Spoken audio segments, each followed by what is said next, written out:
Shalom guys, jumpa lagi dengan saya Pastor Fani Paendong dalam link YouTube channel Fani Paendong TV. Hari ini teman-teman kita akan kembali melanjutkan belajar firman Tuhan masih seputar From Zero to Hero. Beberapa minggu kemarin kita sudah membahas part 1, part 2, and part 3. Sekarang kita akan membahas yang part 4, bagian yang keempat. Mari teman-teman, sebelum kita bersama-sama belajar firman Tuhan, kita tundukkan kepala, kita berdoa. Tuhan Yesus yang baik, terima kasih buat hari ini. Kami boleh kembali belajar firman Tuhan. Tolong kami supaya kami dapat mengerti dan kami bisa mengambil remah firman-Mu dan melakukannya dalam masa muda kami ini sebagai orang-orang percaya. Di dalam nama Tuhan Yesus kami berdoa. Amin. Oke guys, hari ini kita akan melanjutkan From Zero to Hero part 4, bagian yang keempat. Bagian yang keempat ini, poin pentingnya buat kita adalah berterima kasihlah kepada setiap orang yang Tuhan pakai untuk menolong kita. Berterima kasihlah kepada orang-orang sekitar kita yang Tuhan tempatkan untuk memproses kita, untuk mempromosikan kita. Nah, penting buat kita belajar dari kehidupan Yusuf. Kejadian pasal 41 ayat 8 sampai dengan ayat yang ke-14. Kejadian 41 ayat 8 sampai dengan ayat 14. Saya akan bacakan buat teman-teman. Pada waktu pagi, gelisahlah hatinya. Lalu disuruhnyalah memanggil semua ahli dan semua orang berilmu di Mesir. Firaun menceritakan mimpinya kepada mereka, tetapi seorang pun tidak ada yang dapat mengartikannya kepadanya. Lalu berkatalah kepala juru minuman kepada Firaun, "Hari ini aku merasa perlu menyebutkan kesalahanku yang dahulu.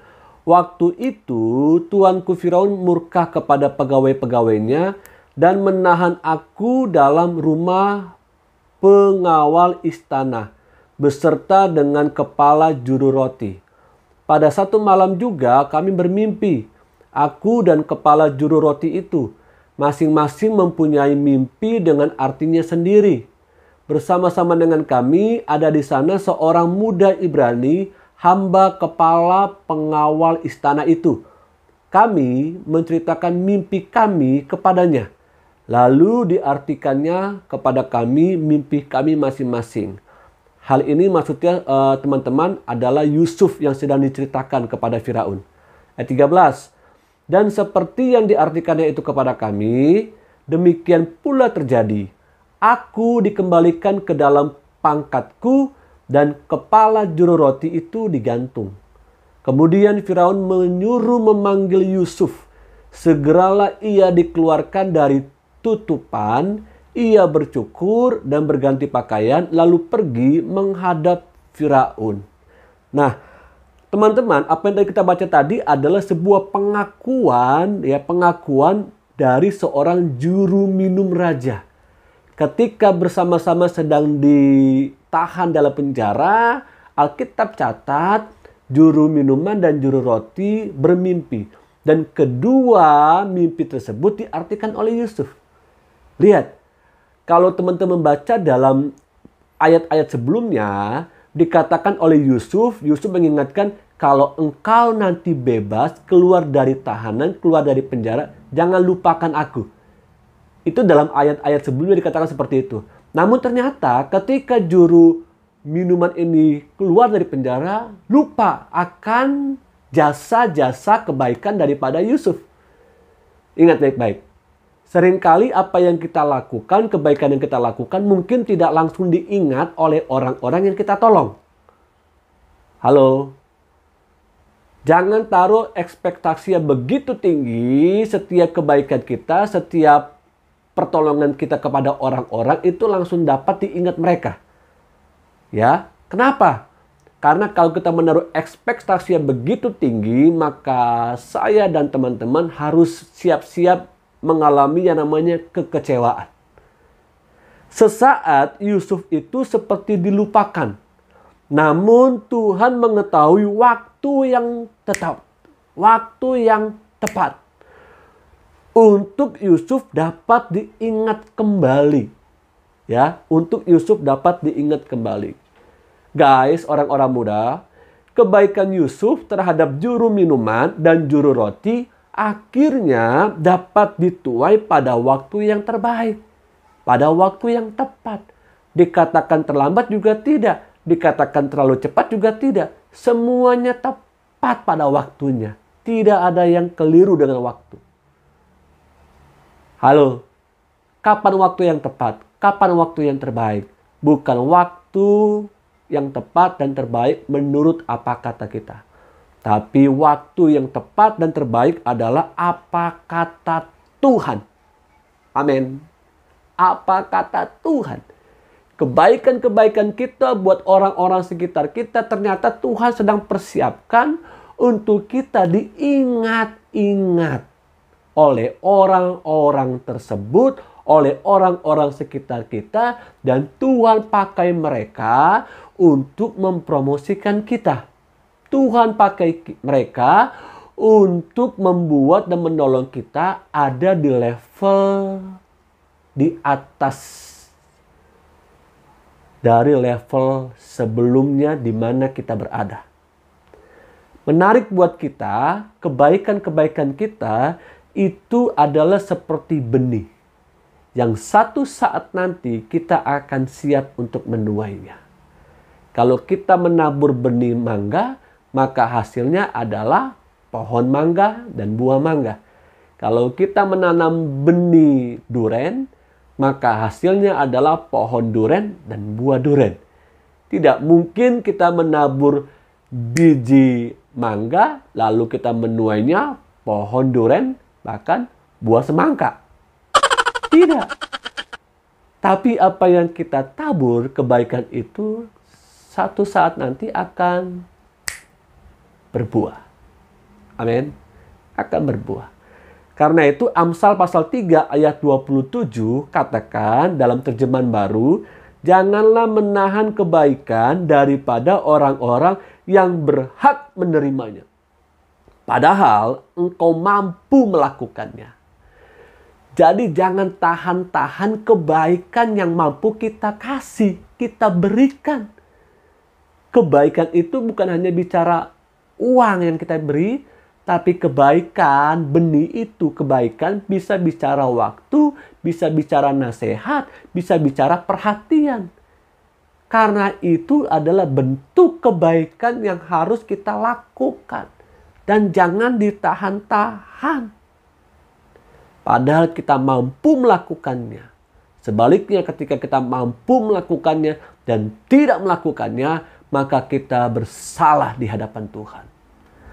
Bahkan dalam Amsal 11 ayat 27 versi bahasa Indonesia modern kekinian teman-teman dikatakan begini. Siapa rajin berbuat baik akan disenangi orang. Siapa mencari kejahatan akan ditimpa kesukaran. Artinya orang yang senantiasa rajin berbuat baik dikatakan disenangi orang. Yusuf disenangi orang.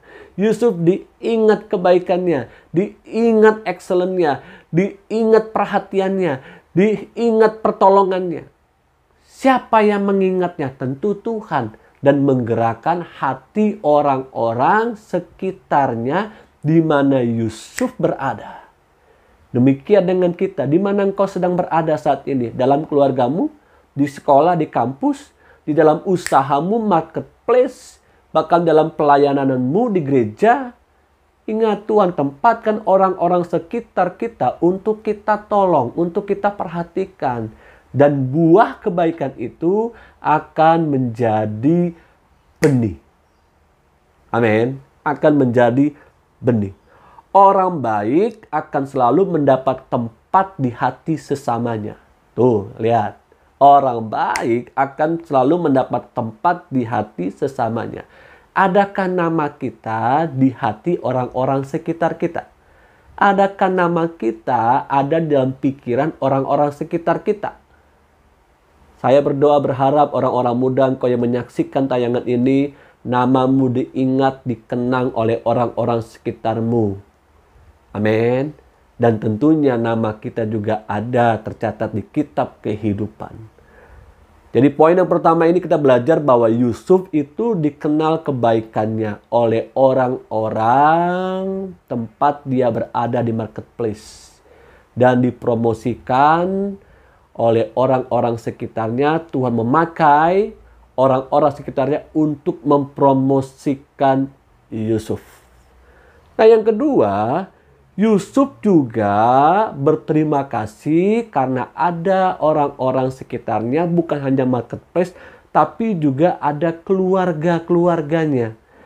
Kejadian 50 ayat 19 sampai dengan 21. Tetapi Yusuf berkata kepada mereka, "Janganlah takut sebab aku inikah pengganti Allah? Memang kamu telah mereka-rekakan yang jahat terhadap aku. Tetapi Allah telah mereka-rekakannya untuk kebaikan, dengan maksud melakukan seperti yang terjadi sekarang ini, yakni memelihara hidup suatu bangsa yang besar. Jadi janganlah takut, aku akan menanggung makanmu dan makan anak-anakmu juga." Demikianlah ia menghiburkan mereka dan menenangkan hati mereka dengan, lihat ya, dengan dikatakan di sini perkataannya. Wow, ternyata ada sebuah polemik yang terjadi di tengah-tengah keluarga atau saudara-saudaranya Yusuf. Karena ayah mereka, Yakub itu sudah meninggal dunia. Dan saudara-saudara Yusuf itu menganggap bahwa, wow, ayah kita sudah meninggal. Tentunya Yusuf akan membalas semua kejahatan kita. Ini kesempatan buat Yusuf untuk kembali menyakiti kita. Nyatanya Yusuf tidak melakukannya, guys. Sebaliknya Yusuf meneguhkan, menguatkan saudara-saudaranya bahwa sekali-kali aku tidak akan, dalam bahasa bebasnya kalau saya boleh katakan, sekali-kali aku tidak akan melukai kalian, tapi akan memelihara engkau bersama dengan anak-anakmu. Yusuf tidak melupakan, tidak melupakan kebaikan Tuhan dalam dirinya. Dan Yusuf membagikan kebaikan yang dia dapat dari Tuhan kepada saudara-saudaranya, sekalipun mereka jahat. Kesempatan buat kita untuk membalas kebaikan-kebaikan orang tua kita juga. Amin. Saudara-saudara kita mungkin tidak berbuat banyak buat kita, tapi inilah waktunya untuk kita membalas dengan kebaikan. Haleluya. Statement terakhir dalam sesi From Zero to Hero, ini adalah bagian terakhir. Saya mau katakan, jangan lupa keberhasilan kita tidak lepas dari orang-orang yang Tuhan tempatkan untuk menolong kita. Jangan lupa keberhasilan kita tidak lepas dari orang-orang yang Tuhan tempatkan untuk menolong kita. Sekalipun ada kesempatan untuk kita berbuat jahat terhadap orang-orang yang sudah melukai kita, mencelakakan kita, bahkan tidak suka dengan kita sebelum kita berhasil, itu tidaklah alasan yang tepat untuk kita berbuat jahat terhadap mereka. Tapi tabur terus kebaikan. Tabur terus kebaikan. Amin. Amin. Haleluya. Silakan teman-teman share khotbah singkat Youth hari ini ke teman-teman gerejamu, komunitas, sahabatmu, keluargamu. Saya berdoa biarlah lewat tayangan ini, lewat khotbah singkat Youth ini dapat memberkati teman-teman dan semakin kuat ada di dalam jalannya Tuhan, dalam rencana dan panggilan Tuhan. Mari tundukkan kepala, kita berdoa. Tuhan Yesus yang baik, terima kasih buat bagian khotbah singkat Youth tentang From Zero to Hero. Bagian terakhir ini kami mengucap syukur. Biar kami belajar seperti Yusuf. Kami mau belajar siap diproses. Kami mau belajar terus untuk kami mengucap syukur buat kebaikan-kebaikan orang sekitar kami. Dan kami mau terus tabur kebaikan. Kami berdoa Tuhan buat setiap mereka yang menyaksikannya. Tuhan berikan kekuatan, penghiburan, kesehatan juga Tuhan. Kalau ada masalah pribadi, masalah keluarga, Tuhan beri kami kekuatan, kemampuan, dan hikmat dari Roh Kudus untuk kami menghadapinya dan menemukan jalan keluar dari Tuhan saja. Dalam nama Tuhan Yesus Kristus kami berdoa dan mengucap syukur. Haleluya. Amin. Oke guys, sampai ketemu dengan khotbah singkat Youth judul-judul yang lain. Doa saya, kita tetap bertemu minggu depan dan tetap setia dalam channel link YouTube ini, Fani Paendong. Tuhan Yesus memberkati.